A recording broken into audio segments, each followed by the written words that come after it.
US Open Primetime is next.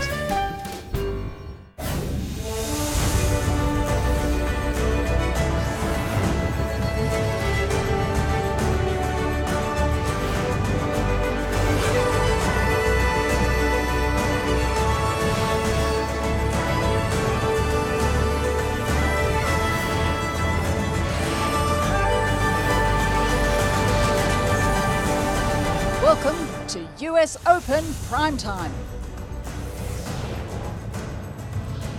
Monday was the last day of the Labor Day long weekend here in New York, and you could not have asked for better holiday weather. The sun was shining down on Flushing Meadows, and the entertainment on court was just icing on the cake. Hello, I'm Stephanie Brands, and what a show we have for you tonight on US Open Primetime. Well, the last quarterfinal spots were locked and loaded, but although the likes of Venus Williams, Rafael Nadal and Roger Federer were all on court on Ash, if Grandstand had had a roof, Mark Donaldson, it would have absolutely blown off when Dominic Thiem and Juan Martín del Potro met in their blockbuster fourth round clash. Before we wrap up that action, take a look at this. Do yourself a favour, get yourself some popcorn for what you are about to see. This, one of the matches of not just this tournament, but 2017 tennis season. Delpo, the 09 champion, against Dominic Thiem. This is Thiem serving at Tulov, the lovely backhand down the line winner. Delpo not moving very well at all. We found out later he has been suffering from a fever over the last couple of days. He dropped the opening set 6-1. He would drop the second set as well, 6-2. It wasn't looking good. Remember those tablets he took about 20 seconds ago or so? Well, they clearly kicked in pretty quickly because he was a changed man. Listen to this crowd. He had them pumped up, and Delpo would win the third set 6-1. Okay, set 4. Thiem serving at 5-3. Break point, Delpo. The crowd goes nuts, and we're back on serve. This is a match point for Thiem, and Delpo does that. Look at this dude. Fantastic. It's what the US Open is all about. We're still in set 4. It's 5-6. What a showman. They don't need any encouragement to leave their seat. We're in a tiebreak. It's set point. Del Potro at 6-1. What a way to win a set. Vámonos! Okay, decider. Ready for this? Thiem serving at 4-5, 15 all. Delpo had some unbelievable firepower in sets 3, 4 and 5. Thought he might have had a winner there, but then he wrong-foots his opponent. Fantastic from Delpo. This is match point. Second serve. Thiem's out of challenges. It's called good. Delpo challenges. The match is decided by the challenge system. Juan Martín del Potro comes from 2 sets down, beats Dominic Thiem, the number 6 seed, and the 09 champion is through. A full house on Grandstand, even the standing room only areas were absolutely full. Enjoy this.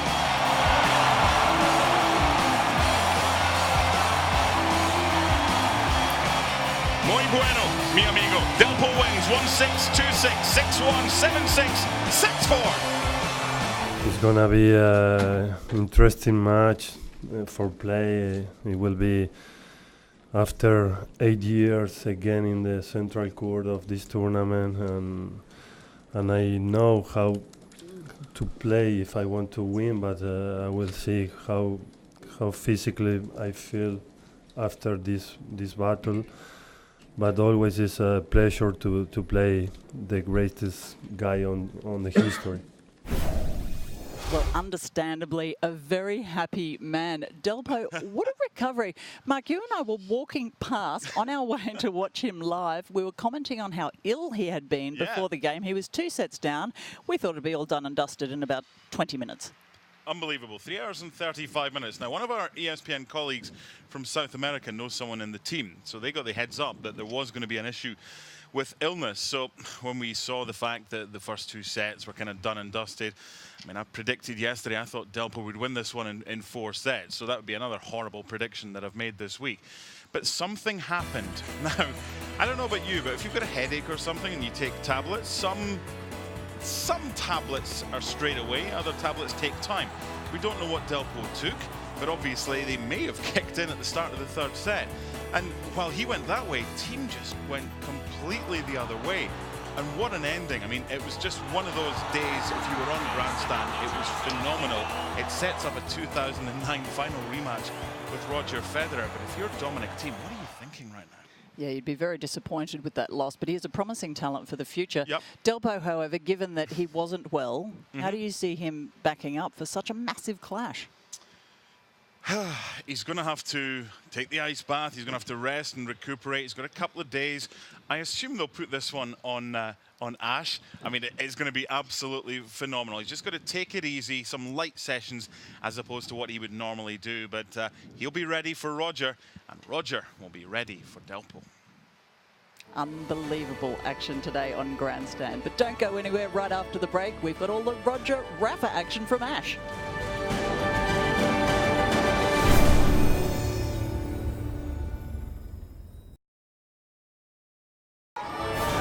Welcome back to US Open Primetime, where Roger Federer took on Philip Kohlschreiber. Under the lights on Ash. Thank you. Roger Federer back in Roger's living room on Ash. One defeat at night time to Tomasz Berdych all those years ago, 5 years ago, up against Philip Kohlschreiber for Roger. And it was business as usual.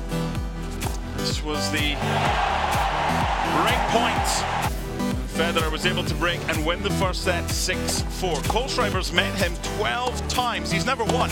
And in those 12 matches, Kohlschreiber has taken just 2 sets. Another dominant set from Roger. He would win it 6-2. And then in the third set, he obviously had dinner plans or something because everything was dropping in. Just Kohlschreiber, good player, doesn't have enough weapons to trouble Roger. If Roger was on form, Roger wins. Roger was on form, so Roger wins with a forehand winner and takes it 6-4, 6-2, 7-5. Roger's fans happy, everyone else happy. Roger through, Philip Kohlschreiber, auf Wiedersehen. He's a good guy, I know him well, you know, but when he was hurt, you know, clearly I didn't see him for a long time. And I was sorry for him because I think he had a legitimate good chance to become world #1 at the time. You know, him and Davydenko, actually both of them got hurt at the wrong times for them in their career because both had a chance to go for world #1 at that time. In 2009 it was, I think it was. So yeah, so I'm really happy for him. It's a good match to look forward to, and reminds me clearly of the 2009 finals that we had, which was an epic too. So I hope we can produce another good one. Smile for the camera, boys. Rafael Nadal from Spain, the #1 seed against Alexander Dolgopolov of Ukraine. A beautiful day on Labor Day Monday on Ash, and some beautiful tennis from Rafael Nadal, serving up a break 2-1. He would hold to lead 3-1. A little bit later in the first set, this is Dolgopolov serving at 2-4. Rafael Nadal moving very well in this one. Again, look at that. That is a thing of beauty. The big backhand cross-court winner. He broke again to lead 5-2 and won the first set 6-2. Into the second set, more for the highlight reel from Rafael Nadal. Great court coverage and the forehand cross-court passing winner. Broke to lead 5-4 and he won the second set 6-4. Now Dolgopolov at the beginning of set 3, Rafael Nadal absolutely flying at this stage. He would break to lead 3-love, and on match point, the error from Dolgopolov, and Nadal, who dropped just 4 points on serve over the first and final 2 sets, 3 in the second, 1 in the third, wins this one 6-2, 6-4, 6-1.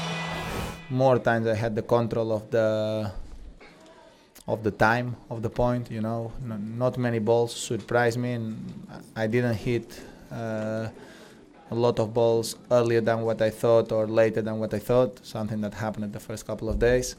And that's very good news, no? Because when that happens, of course the previous round have been a step forward for me, and today another one. So I'm playing a little bit better every day. And now I have a tough opponent, Rublev, the next round, and I need to continue playing well. We're on Armstrong for this one. David Goffin, the #9 seed from Belgium, against against talented young Russian Andrei Rublev.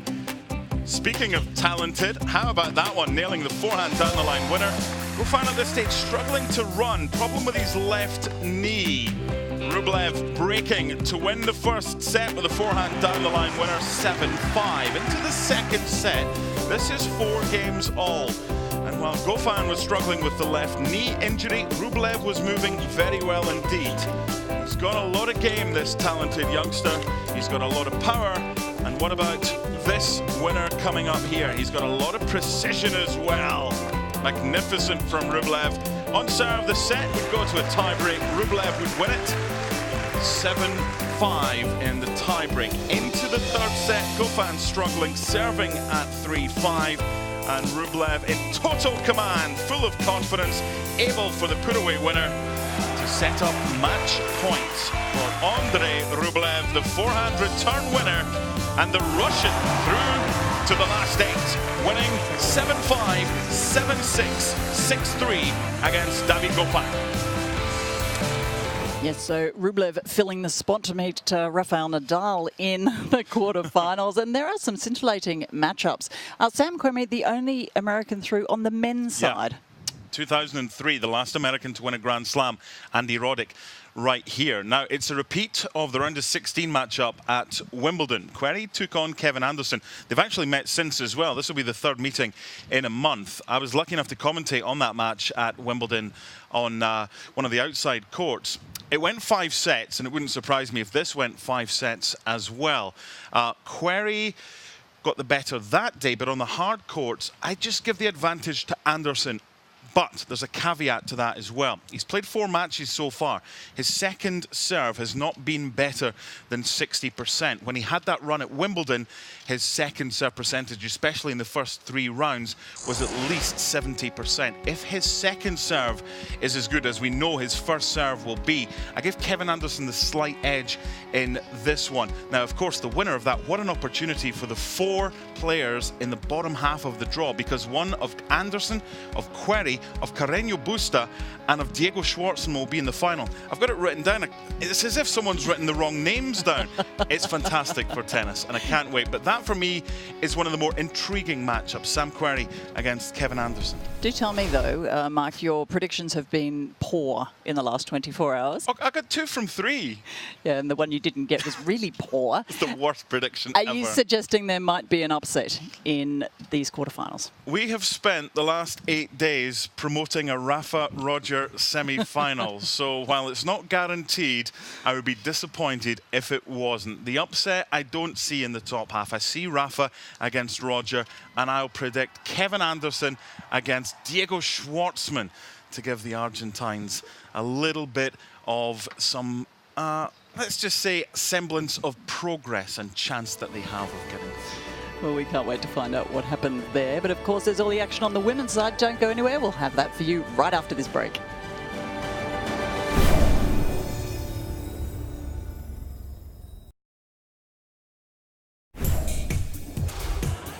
The women's #1 seed, Karolina Pliskova, against Jennifer Brady, the big-hitting American who's had a good run so far. Pliskova in this one got the early break. This was the game 3 with Brady serving at love 2. Pliskova absolutely dominant. She would break to lead 3-love, and this at 4-love. And eventually, Pliskova, with power and precision, blasting a forehand down the line winner, holding to lead 5-love. Brady would get a game on the board, and then she would lose the set. Pliskova with a put away for the forehand cross-court winner. First set to Pliskova, 6-1. Into the second set, and more dominance from Pliskova. Thanks for coming, Jennifer. Enjoy your check for loads of money. Spend it wisely, but you will be no longer in New York. She did not, at any stage, trouble Pliskova.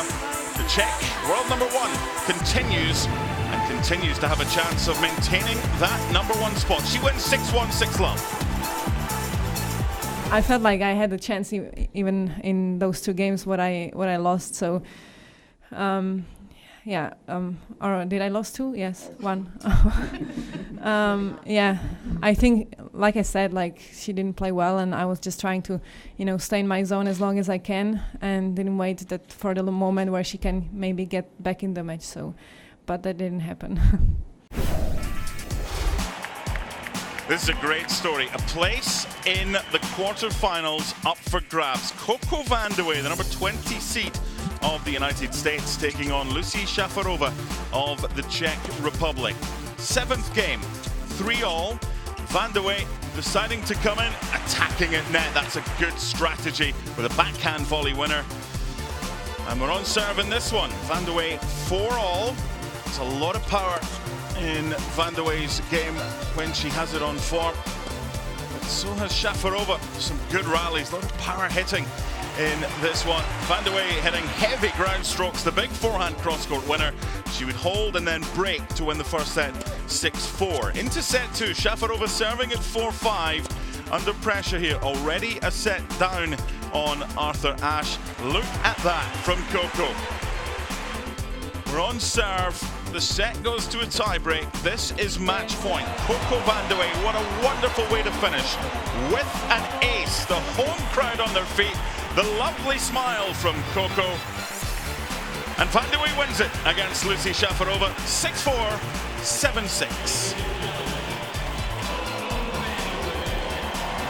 I think I just more picked up my pace. I didn't notice that, but I knew in the stickier points of the second set where it was getting tight that I had to show her that I was going to hustle down a few more extra balls. I was going to be present inside the court for her short balls and not let her dictate. But she did a good job holding serve at 5-4 and at 6-5, she was hitting her spots very well, and she did that a lot throughout the whole match. Madison Keys. Sounds like Madison Keys has that crowd once again. She's into the 4th round, looking to make her first ever quarterfinal at the U.S. Open. Oh, how about that? Little dropper from Keys. She's off to a flying start here tonight.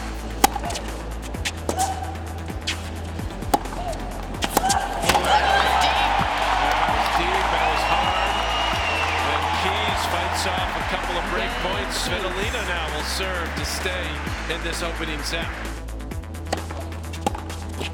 That is about as solid of a tie break as you can play.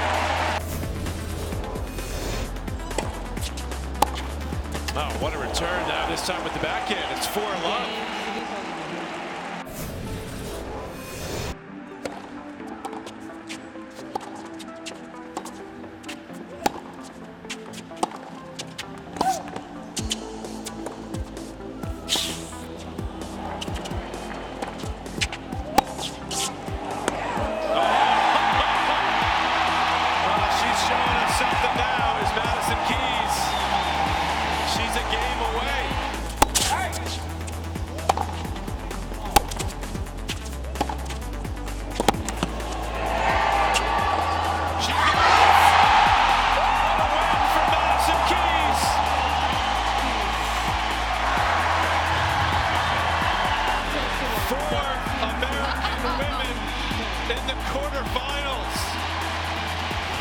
Kaia Kanepi has an amazing comeback story. She's ranked out of the top 400 in the world. She's a dangerous player. That's your opponent in the quarterfinals. Yeah, I mean, I feel like anytime she's on the court, she seems to be doing really well, and obviously she's had a great tournament, so I'm just going to have to get ready for that one now. Well, 2017 variety, the spice of life in the women's game. And in this one on Armstrong, Daria Kasatkina of Russia against Kaia Kanepi for a place in the quarterfinals. Kanepi serving at 3-all, hitting some big ground strokes in the forehand down the line winner to hold and lead 4-3. In the 8th game, Kasatkina serving. Kanepi from Estonia, lovely part of the world. Tallinn's beautiful, and so was some of the shots that Kanepi was playing. She would break to lead 5-3 and win the first set 6-4. Into the second set, this is game number 3. It's 1 game all, and Kanepi just exchanging the shots with her opponent Kasatkina before the put away, the backhand down the line winner. She would break as well to lead 3-1. Kasatkina serving at 3-4, break point for Kanepi, and that forehand, phenomenal.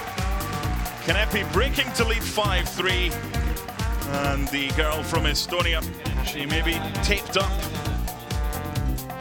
but on match point, Kasatkina, who struggled with the power of Kaia Kanepi. The error goes wide, and Kaia Kanepi in the battle of the two unseeded players in Armstrong wins it 6-4, 6-4. Yes, so that balances out the quarterfinal spots for the women. Now, I've got to say, Mark Donaldson, I'm really looking forward to the Petra Kvitova Venus Williams match. I have a very soft spot for Venus as the veteran, if you like, and I would love to see her get an 8th slam here. Look, she's 37 years old. She has not won the US Open since 2001. She's got 2 US Open titles. The Turn last of the one century, was the if you year like. Before. No. Let's not be ageist or anything like that. But she has not won a Grand Slam since 2008. What a story it would be 9 years after her last one if she could do it again. But, and there is a big but here, because Petra Kvitova, what a story this is. That horrible attack happened in December. She was able to thankfully watch the Australian Open on TV. Then she had, thankfully, in March, the opportunity to get back on the court, then back in action in May. She's had this wonderful run. She beat Sharapova. She's now got Venus Williams. This, for me, Steph, is the final before the final. It's a high-quality matchup. No predictions from me with this one. But for you, I think you want Venus to get through, don't you? A little soft spot for her. One thing's guaranteed, there'll be plenty of interest for the Americans in the women's quarterfinal. Maybe not so for the Australians. After the break, we tell you how the Aussies, they're dropping like flies.